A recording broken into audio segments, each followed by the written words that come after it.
अस्सलामु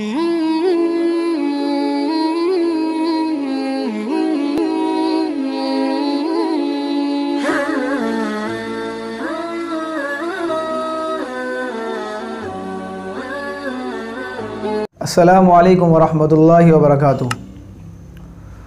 उमूमन इस तरह देखा जाता है कि लोगों के अंदर बेसुकूनी फैली हुई है। गुनाहों की वजह से उनके दिलों पर एक जुल्मत सी छा गई है, उनके दिलों पर एक बोझ पड़ा हुआ है। वो कोई नेक अमल करने की कोशिश भी करते हैं तो वो नेक अमल कर नहीं पाते, और उस नेक अमल ना करने की बिना पर उनकी दिलों के अंदर जो जुल्मत है, जो तारीकियाँ हैं, वो बढ़ती चली जाती हैं, और उससे इंसानों के बदन के अंदर, उसके दिलो दिमाग के अंदर एक बेसुकूनी सी और बदसुकूनी सी, या इंसान को सुकून नहीं मिलता, किसी भी तरह से उसको आराम नहीं मिलता, उसको खुली फ़िज़ा के अंदर रहने का और उसको राहत नहीं मिलती। तो हमें वो आमाल करने चाहिए जिन आमाल से हमारे दिलों की जुल्मतें दूर हो जाएं, हमारे दिलों के अंदर सुकून मिल जाए, हमारे फेस पर इसी तरह हमारे दिलों के अंदर राहत और चैन सुकून मैसर आ जाए, और वो लोगों के सामने नज़र भी आए।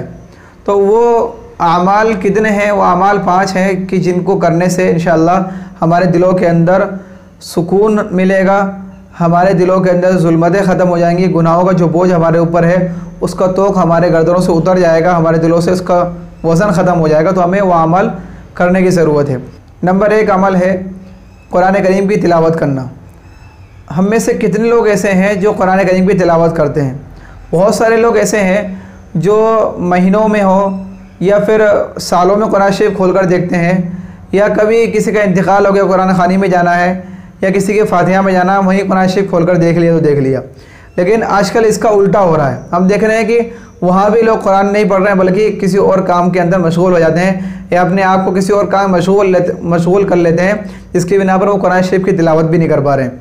जबकि कुरान करीम के ज़रिए से जो हम लोग कुरान शरीफ पढ़ते हैं उससे हमारे आँखों के अंदर भी नूर पैदा होता है, और हमारे चेहरे के अंदर भी अल्लाह ताला एक नूर बरसाता है, और हमारे दिलों के अंदर भी वो नूर उतरता है। तो फिर हमारे बदन के अंदर, हमारे पूरे जिस्म के अंदर वो नूरानी माहौल बनता है, जिससे इंसान के जिस्म के अंदर से वो जो बेसुकूनी और उसके अंदर जो टेंशनें थी वो सब ख़त्म हो जाती हैं।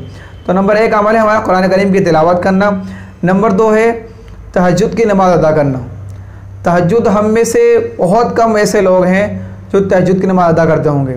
सबसे अव्वल बात तो ये कि हम में से अगर चाहें तो हम साल भर का एक बायोडाटा निकालें तो पता चल जाए कि हम में से कितने लोग ऐसे हैं कि और कितनी नमाज़ें हमने तहज्जुद की अदा करी हैं, यानी हमने तहज्जुद की नमाज़ें कितनी अदा करी हैं। अगर हम उंगली पर गिनना चाहें तो वो उन तहज्जुद की नमाज़ों का उंगलियों पर गिन सकते हैं कि हमने पूरे साल के अंदर 3 या 4 या 5 नमाज़ें तहज्जुद की अदा की होंगी। कुछ लोग तो ऐसे होंगे जिन्होंने पूरे साल के अंदर एक भी तहज्जुद की नमाज़ अदा नहीं की होगी। तो जब इंसान तहज्जुद की पाबंदी नहीं करेगा और तहज्जुद की नमाज़ ना महीने में ना जुमा के दिन पढ़ेगा ही नहीं, तो फिर ज़ाहिर सी बात है उसके दिलों के अंदर जुल्मतें और तारीकी बढ़ती जाएंगी। नंबर 3 है हमें तहज्जुद की नमाज़ में उठकर अल्लाह ताला के सामने रोना, यानी अल्लाह ताला के सामने रोना, गिड़गिड़ाना। आज हम में से उम्मत के अंदर से एक रोने का, अल्लाह ताला के सामने गिड़गिड़ाना या अल्लाह ताला के सामने अपने आंसू को बहाना, ये ख़त्म हो चुका है। जबकि हम उस्ताद के सामने या अपने मालिक के सामने या अपने घर वालों के सामने बहुत जल्दी रो देते हैं, लेकिन हमें ये भी सोचना है कि जो हमारा असल खालिक और मालिक है, हमें उसके सामने भी रोना है, ताकि हमारे रोने से हमारे दिलों का जो बोझ है वो इंशाअल्लाह ख़त्म आ जाएगा। जैसे हदीस पाक के अंदर आता है कि जब इंसान अल्लाह ताला के लिए रोता है, अपने खालिक और मालिक से डर कर रोता है, तो उन आंसुओं को हज़रत जिब्रील अलैहिस्सलाम अपने प्याले में ले लेते हैं और उससे दोज़ख की आग को ठंडी की जाती है इंसान के लिए। तो ये चीज़ है कि अगर इंसान अल्लाह ताला के लिए, अल्लाह ताला के सामने रोता है और अपने गुनाहों पर नादिम होता है, तो अल्लाह ताला उसके इन आंसुओं की भी कदर करता है और उसके दिलों से जुल्मतों को भी ख़त्म फरमाता है।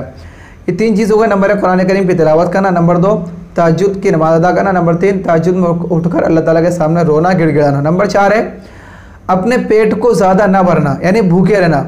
आज इंसान क्या कर रहा है कि अपने पेट को भरने के लिए सुबह भी खा रहा है, दोपहर में भी खा रहा है, यानी इस कदर अपने पेट को भर रहा है कि उसका पेट अलग हो जाता है और आदमी अलग हो जाता है, यानी उसके पेट के बिना पर वो इंसान उठ नहीं पाता। अब वो सोचता है कि मैं पड़ा रहूँ, बस बिस्तर पर ऐसा लगता है कि बस मैं, कोई मुझे काम ना बोले, कोई मैं कुछ काम ना करूँ, नमाज़ पढ़ने की मुझे ताकत नहीं है, मुझे चलने फिरने की ताकत नहीं है, मैं वज़ू बनाने के लिए बैठ नहीं सकता क्योंकि मेरा पेट इतना आगे निकल गया। यानी वो कहीं ना कहीं अपने आप को ये ज़्यादा खाने की बिना पर वो अपने आप को मोटा मशगूल कर लेता है, और ज़्यादा खाने से जो बीमारियाँ और इसी तरह जो फैट पना जो आता है वो ज़्यादा खाने के बिना पर आता है। तो हमें क्या करना है, हदीस पाक के अंदर भी आता है कि इंसान जब भूख लगे तो खाना खाना शुरू करे, और जब भूख अभी बाकी हो यानी पेट भरना ही बाकी हो तो उससे पहले अपने लुक़मे को रोक ले, तो उससे इंसान की सेहत भी बढ़ती है और उससे इंसान को इंशाल्लाह फ़ायदा भी मिलता है। नंबर 5 है उलमा की सोहबत में रहना। आज हम लोग देखते हैं कि उलमा की सोहबत तो हमारे दिलो दिमाग से ख़त्म हो चुकी है। हम उलमा के पास बैठते नहीं हैं, ना उलमा के पास हम लोग अपने वक्त को गुजारते हैं। हमने नमाज़ अदा करी और हम भगे, हमने नमाज़ अदा करी और हम इधर दुकान या अपने जिस काम के अंदर लगना निकल गए चले गए। हमने कभी उलमा के पास अपने वक्तों को गुजारा नहीं है।